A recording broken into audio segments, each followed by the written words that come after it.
Hello बच्चों, let's see this question. The rate of diffusion of a gas is proportional to. The options given are P upon root D, P upon D, root under P upon D and root P upon D.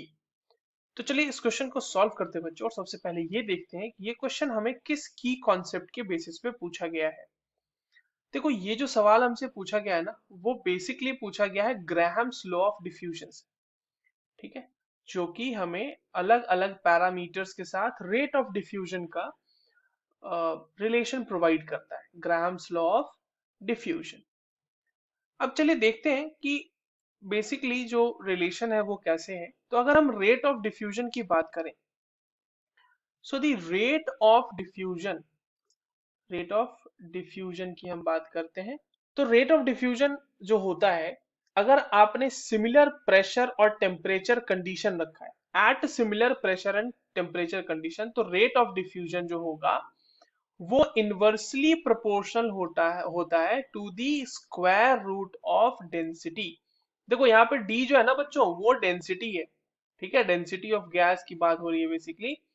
तो at temperature और pressure, मतलब similar conditions अगर हमने रखा है, तो जो rate of diffusion होगा वो इनवर्सली प्रोपोर्शनल होगा टू दी डेंसिटी.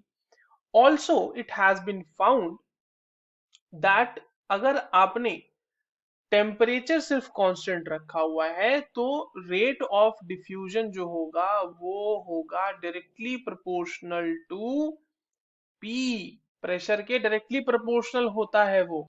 तो अगर इन दोनों फैक्टर्स को, ये पी लिख लेते हैं यहाँ पे नीचे पे, तो अगर इन दोनों फैक्टर्स को हम कंबाइन कर दें तो रेट ऑफ डिफ्यूजन क्या हो जाएगा बच्चों? तो rate of diffusion will be directly proportional to P upon root D. और यही हमसे सवाल में पूछा भी गया है. तो चलिए ऑप्शंस में देख लेते हैं. तो ये तो पहला ही ऑप्शन हमारा सही है. So the correct answer for this given question will be option number 1. I hope you understood this well. All the very best.